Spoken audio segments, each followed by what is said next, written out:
ಎಲ್ರಿಗೂ ಹೋದ ನ್ಯಾಯಮೂರ್ತಿಗಳಂತ ಶ್ಯಾಮ್ ಪ್ರಸಾದ್ ಸಾಹೇಬ್ರವರೇ, ಸಂಜಯ್ ಗೌಡ್ರವರೇ, ವೇದಿಕೆ ಮೇಲೆ ಸ್ಪರ್ಧಿಸಿದಂಥ ನನ್ನ ಎಲ್ಲ ಕಿರಿಯ ವಕೀಲ ಸ್ನೇಹಿತರೆ, ಮಾಧ್ಯಮ ಮಿತ್ರರೇ, ನಮ್ಮ ಸೋದರ ನ್ಯಾಯಮೂರ್ತಿಗಳೇ, ಈ ಮಾತೃ ಫೌಂಡೇಶನ್ ಎಲ್ಲ ಸದಸ್ಯರಿಗೂ ನಾನು ಕೈ ಮುಗಿದು ನಮಸ್ಕಾರ ಮಾಡ್ತೀನಿ. ಅವರು ಇಲ್ಲಿ ಹುಟ್ಟಿ ಇಲ್ಲಿ ಬೆಳೆದು ಬೆಂಗಳೂರಲ್ಲಾಗಿ ತಮ್ಮ ಭೂಮಿ ಕಡೆ, ತಮ್ಮ ನೆಲೆಯ ಕಡೆ ಗಮನ ಹರಿಸಿದಾರಲ್ಲ, ನಿಜವಾದ ಒಂದು ಒಳ್ಳೆಯ ಸೂಚನೆ. ಈ ಒಂದು ಇಲ್ಲಿ ಕೂತ್ಕೊಂಡು ನೋಡ್ತಾ ಇದ್ರೆ ನನಗೆ ಗಂಧದ ಗುಡಿ ರಾಜ್ಕುಮಾರ್ ಅವರ ಆಗಿದೆ ಈ ಏರಿಯಾ. ಈ ಸುತ್ತಮುತ್ತ ಇರೋಂತಹ ನಮ್ಮ ಹಳ್ಳಿ ರೈತರು, ಇಲ್ಲಿ ಬೆಳೀತಾರಂಥ ಮಕ್ಕಳು, ನಿಜವಾಗ್ಲೂ ನೀವು ಧನ್ಯರು. ನಾವು ಇಂಥ ಒಂದು ವಾತಾವರಣ ನಮ್ಮ ಕೋಲಾರ ಡಿಸ್ಟಿಕಲ್ಲಿ ನಮಗಿಲ್ಲ. ಇದು ಒಂದು ರವಿ ಹೇಳ್ತಾ ಇದ್ದಂಗೆ ಮರಳು ಭೂಮಿ ಇದ್ದದ್ದನ್ನು ಇವಾಗ ಒಳ್ಳೆ ಮಲೆನಾಡು ಮಾಡ್ತಾಯಿದ್ದೀರಿ ನೀವು. ಇದಕ್ಕೆ ನಮ್ಮ ವಕೀಲರು ಒಳ್ಳೆ ಧ್ಯೇಯನ ಮಾಡ್ತಾಯಿದ್ದಾರೆ. ಇದು ನಾನು ನಿಜವಾಗ ಅವ್ರನ್ನ ಅಪ್ರಿಷಿಯೇಟ್ ಮಾಡಬೇಕು. ಈ ನಿಟ್ಟಿನಲ್ಲಿ ನಮ್ಮ ವಕೀಲ ಸಂಘದ ಅಧ್ಯಕ್ಷರು ಬರೀ ನಾಗಮಂಗಲ ಮಾತ್ರ ಅಲ್ಲ, ಸ್ವಲ್ಪ ಎಂಟೈರ್ ಸ್ಟೇಟ್ ಹೋಗಿ ಸ್ವಲ್ಪ ಇದನ್ನ ಬಗ್ಗೆ ನೀವು ಗಮನ ಹರಿಸಿದ್ರೆ ನಮ್ಮ ವಕೀಲರು ಬರ್ತಾರೆ. ಪಾಪ ಅವ್ರು ಸ್ವಲ್ಪ ಮೋಟಿವೇಟ್ ಮಾಡ್ಬೇಕು. ನೀವು ಬರೀ ಕೋರ್ಟಲ್ಲಿ ಹೊಡೆದಾಡೋ ಲಾಯರ್ಗಳು ದುಡ್ಡು ಅಲ್ಲ, ಸ್ವಲ್ಪ ಈ ನಾವು ಪ್ರಕೃತಿಯನ್ನು ಉಳಿಸ್ಕೋಬೇಕು, ನಾವು ಪ್ರಯತ್ನ ಮಾಡಬೇಕು. ಒಂದು ನಾವು ಮಗು ಸಾಕಿದ್ರೆ ಅದು ಗಂಡ ಇಲ್ಲ ಹೆಂಡತಿ ಬರೋವರೆಗೂ ಸ್ವಲ್ಪ ಅಪ್ಪ ಅಮ್ಮ ನೋಡ್ಕೊಳ್ಳುತ್ತೆ. ಆಮೇಲೆ ಅದು ಅಪ್ಪ ಅಮ್ಮನ ನೋಡಲ್ಲ. ಅದಕ್ಕೆ ಜಡ್ಜ್ಮೆಂಟ್ಗಳು ಬಂದಿದೆ, ಕಾನೂನು ಬಂದಿದೆ, ಅಪ್ಪ ಅಮ್ಮನ ಹೆಂಗೆ ನೋಡ್ಕೋಬೇಕು ಅಂತ. ಆದರೆ ಒಂದು ಗಿಡ ಹಾಕಿದ್ರೆ ನಾವು ಹೋದ್ರು ನಮ್ಮ ಮಕ್ಕಳು ಮೊಮ್ಮಕ್ಕಳಿಗೆ ಅದು ನೆಲ ಕೊಡುತ್ತೆ, ಹಣ್ಣು ಕೊಡುತ್ತೆ, ಪ್ರಾಣಿ ಪಕ್ಷಿಗಳಿಗೆ ಅದು ಆಸರೆ ಆಗುತ್ತೆ. ನಾವು ಮನುಷ್ಯರು ಬರೀ ನಮಗೆ ಮಾತ್ರ ನಾವು ಆಸರೆ ಆಗ್ತೀವಿ. ಒಂದು ಗಿಡನ ನೆನೆಸಿದ್ರೆ ನಾವು, ಅದು ನಮ್ಮ ಗಾಳಿ ಬೆಳಕು, ನಮಗೆ ಮನೆ ಕಟ್ಟೋಕ್ಕಂಥ ಎಲ್ಲ ಸಾಮಾನು ಸಂಗ್ರಾಮಗಳೆಲ್ಲ ಕೊಡುತ್ತೆ, ಗೊಬ್ಬರ ಕೊಡುತ್ತೆ. ಒಂದು ಗಾದೆ ಇದೆ, ಒಂದು ಗಿಡ ನೆಟ್ಟರೆ ದೇಶಕ್ಕೆ ಒಳ್ಳೇದು ಅಂತ. ಆದರೆ ಈ ಮಾನವ ಏನು ನಿಂದು ಸಾಧನೆ ಅಂದರೆ ಬರೀ ಹುಟ್ಟಿದ್ದೆ ಬೆಳೆದಿದ್ದು ಸತ್ತೋಗಿದೆ ಅಷ್ಟೇ, ಸಾಧನೆ ಇಲ್ಲ. ಆದರೆ ಒಂದು ಗಿಡ ನಾವು ಬೆಳೆಸಿದ್ರೆ, ಈ ಪ್ರಕೃತಿಯನ್ನು ನಾವು ಹೆಚ್ಚಾಗಿ ನಾವು ಕಾಪಾಡಿದ್ರೆ, ನೇಚರ್ ಆಫ್ ಗಾಡ್ ಇದು. ಇವಾಗ 2 ನಿಮಿಷ ಮೊದಲು ನಮ್ಮ ಶ್ಯಾಮ್ ಸಾಹೇಬರು ಮಾತಾಡಬೇಕಾದ್ರೆ ಮಳೆ ಬಂತು.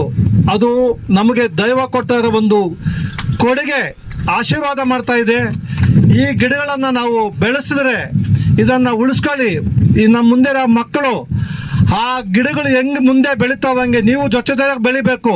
ಕೆಟ್ಟ ಭಾವನೆ ಇಲ್ಲದೆ ದೇಶಭಕ್ತಿಯನ್ನು ಬೆಳೆಸ್ಕೊಳ್ರಿ ಮಕ್ಕಳೇ. ನಾವು ನೋಡ್ತಾ ಇದ್ದೀವಿ, ದೇಶಭಕ್ತಿ ಹೋಗಿದೆ, ನಮಗೆ ಸ್ವಾರ್ಥ ತುಂಬಿ ತುಳುಕ್ತಾ ಇದೆ. ನಮ್ಮ ಅರಾಜಕತೆ, ಭ್ರಷ್ಟಾಚಾರ ಯಾವ ಮಟ್ಟಕ್ಕೆ ಬಂದಿದೆ ಅಂದರೆ ವಿಧಿ ಇಲ್ಲ, ಎಲ್ಲ ರಿವರ್ಸ್ ಆಗೋ ಪರಿಸ್ಥಿತಿ ಬರ್ತಾ ಇದೆ. ಆ ರಿವರ್ಸ್ ಆಗಕ್ಕೆ ನೀವೇ ಬುನಾದಿ ಆಗಿ ನಾನು ನಿಮ್ಮ ಜೊತೆಗಿರ್ತೀನಿ ಅಂತ ಹೇಳಿ ಈ ಒಂದು ಸೌಂದರ್ಯನ ಹೆಚ್ಚಕ್ಕೆ ನಾವೆಲ್ಲರೂ 7 ಕೋಟಿ ಕನ್ನಡಿಗರು ಪ್ರತಿಯೊಬ್ಬರು ಒಂದು ಗಿಡ ಹಾಕಬೇಕು ಅಂತ ನನಗೆ ಆಸೆ. ಅದನ್ನು ನಾನು ಉಪಲೋಕ ಆದಮೇಲೆ ಅದೊಂದು ಕನಸಿದೆ, ಬೆಂಗಳೂರಲ್ಲಿ ಎಲ್ಲ ಕಡೆ ನಮ್ಮ ವಕೀಲ ಜೊತೆ ಹಾಕ್ಕೊಂಡು ಹೋಗಿ ಗಿಡಗಳು ಹಾಕಬೇಕು ಅಂತ ಆಸೆ ಇದೆ. ಅದನ್ನು ನಮ್ಮ ಮಾತೃ ಫೌಂಡೇಶನ್ ನನಗೆ ಮೊದಲೇ ಇಂಟು ಕೊಟ್ಟು ಬಿಟ್ಟಿದ್ದಾರೆ ಇಂಡೈರೆಕ್ಟ್ ಆಗಿ. ನೀವೇನು ಸರ್, ನಾವು ನಿಮ್ಗೆ ಮೊದಲು ನಾವೇ ಮಾಡ್ತಾ ಇದೀವಿ ನೋಡಿ ಬಂದು ನಾಗಮಂಗಲಕ್ಕೆ ಅಂತ. ಈ ಒಂದು ನೇಚರು ನನಗೆ ಎಲ್ಲೂ ಕಾಣಕ್ಕೆ ಸಾಧ್ಯ ಇಲ್ಲ, ಅಷ್ಟು ಚೆನ್ನಾಗಿದೆ. ಇದೊಂದು ನಮ್ಮನ್ನು ಕರ್ಕೊಂಬಂತ ನಮ್ಮ ಮಾತೃ ಫೌಂಡೇಶನ್ ಎಲ್ಲ ಸ್ನೇಹಿತರಿಗೂ, ನನ್ನ ಹಿರಿಯ ವಕೀಲರಿಗೂ, ನಮ್ಮ ಬ್ರದರ್ ಜಡ್ಜಸ್ಗೂ ನಾನು ಆಭಾರಿಯಾಗಿದ್ದೇನೆ. ಇಂಥ ಒಂದು ಇದು ಬಿಟ್ಟು ಹೋಗಿ ಮನಸ್ಸಿಲ್ಲ, ಬೇರೆ ಕಡೆ ಹೋಗ್ಬೇಕು ನಾನು, ಆದರೆ ನಾನು ಮನಸ್ಸು ಹೋಗ್ತಾ ಇಲ್ಲ. ಇನ್ನೊಂದು ದೇವಸ್ಥಾನಕ್ಕೆ ಒಪ್ಕೊಂಡ್ಬಿಟ್ಟಿದ್ದೀನಿ ಇದಕ್ಕೆ ಇನಾಗ್ರೇಷನ್ ಮಾಡಬೇಕು ಅಂತ. ಆದರೆ ಇದೇ ದೇವರು ಅಂತ ಕಾಯ್ತಾ ಇದ್ದೀನಿ. ಈ ಒಂದು ಗಿಡನ ಹಾಕೋಣ. ಈ ಮುಂದೆ ಈ ಮಕ್ಕಳು ಇವತ್ತು ಗಿಡಗಳಿದೆಯಲ್ಲ, ಮುಂದೆ ಒಂದು ದಿವಸ ಹೆಮ್ಮರಗಳಾಗಿ ಬೆಳ್ತವೆ, ನಮ್ಮನ್ನೆಲ್ಲ ಕಾಪಾಡ್ತವೆ. ಈ ಊರಿನ ಜನಕ್ಕೆ ನೀರು ಗಾಳಿ ಅಲ್ಲ, ಗೊಬ್ಬರ ಸಿಗುತ್ತೆ, ಒಳ್ಳೆ ಮಳೆ ಬರುತ್ತೆ. ನೀವು ಯಾರು ಹೆದರ್ಬೇಕಾಗಿಲ್ಲ. ನೋಡ್ತಾ ಇದ್ದೆ, ಕೆರೆ ಸ್ವಲ್ಪ ಒತ್ತುವರಿ ಆದಂಗೆ ಕಾಣುತ್ತೆ ಅಂತ ನಾನು ಹೇಳ್ತಾ ಇದ್ದೆ. ಫಾರೆಸ್ಟ್ ಒತ್ತುವರಿಗಳಾಗ್ತಾ ಇದೆ. ಸ್ವಲ್ಪ ಫಾರೆಸ್ಟ್ ಅವರು ಸ್ಟ್ರಾಂಗ್ ಆಗಬೇಕು. ಯಾವುದೇ ರಾಜಕಾರಣಿಗೆ ಬಗ್ಬೇಡ್ರಿ.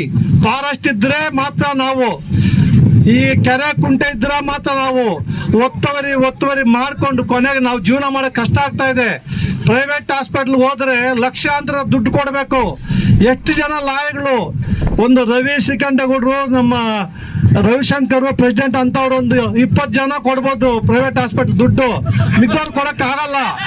ಅದಕ್ಕೆ ನೇಚರ್ ಉಳಿಸಿದ್ರೆ ಮಾತ್ರ ಆ ರೋಗ ರುಜಿನಗಳೆಲ್ಲ ನಾವು ದೂರ ಓಡಿಸ್ಬೋದು ಅಂತ ನಾನು ಭಾವಿಸಿದ್ದೀನಿ. ನಮ್ಮ ಮಕ್ಕಳು ನೀವು ಸಂಕಲ್ಪ ಮಾಡಬೇಕು, ನಾವು ಈ ದೇಶ ಉಳಿಸಬೇಕಾದ್ರೆ ಈ ಪ್ರಕೃತಿ ನಿಲ್ಲಿಸಬೇಕು. ಪ್ರಕೃತಿ ಇದ್ರೆ ತಾಯಿ ಸಮಾನ. ಈ ಒಂದು ತಂಪು ಅಮ್ಮ ಮಳ್ಳಲ್ಲಿ ಮಲ್ಕೊಂಡಾಗ ತಂಪು ಬರಲ್ಲ. ನಾವು ಚಿಕ್ಕ ವಯಸ್ಸಿದ್ದಾಗ ನಮಗೆ ಬೇಜಾರಾದ್ರೆ ಅಮ್ಮ ನಿನ್ನ ಮಳ್ಳಲ್ಲಿ ಮಲಗ್ತೀನಿ ಅಂತ ಎಷ್ಟೋ ಸಲ ಹೇಳಿದ್ದೀವಿ. ಆ ಸುಖಕ್ಕಿಂತ ಹೆಚ್ಚಾಗಿ ಸುಖ ಕಾಣ್ತಾ ಇದೆ ಈ ಬೆಟ್ಟದಲ್ಲಿ. ಈ ಬೆಟ್ಟ ಒಂದು ಮಹಿಮೆ ಅನಿಸುತ್ತೆ. ಇದನ್ನು ಉಳಿಸಿ ನಾವು ಮುಂದುವರಿಸೋಣ. ಮಕ್ಕಳು ನೀವು ಕಂಕಣಬದ್ಧರಾಗಿ ದೇಶಭಕ್ತಿನ ಬೆಳೆಸ್ಕೊಳ್ಳಿ. ಭ್ರಷ್ಟಾಚಾರಕ್ಕೆ ಅವಕಾಶ ಕೊಡಬೇಡಿ. ನೀವು ಮನಸ್ಸು ಮಾಡಬೇಕು. ನಮ್ದೆಲ್ಲ ಆಗಿದೆ, 50 ವಯಸ್ಸಾಗಿದೆ ಅಂತ ನಮ್ಮ ಬ್ರದರ್ ಹೇಳಿದ್ರು. ನನಗಂತೂ ವಯಸ್ಸಾಗಲ್ಲ, ನಿಮ್ಮ ಜೊತೆಲಿ ಇದ್ದೀನಿ. ಹೋರಾಟ ಮಾಡೋಣ. ನೀವು ರೆಡಿಯಾಗಿ ಬನ್ನಿ. ದೇವ್ರು ಒಳ್ಳೇದು ಮಾಡಲಿ. ಜೈ ಹಿಂದ್, ಜೈ ಕರ್ನಾಟಕ.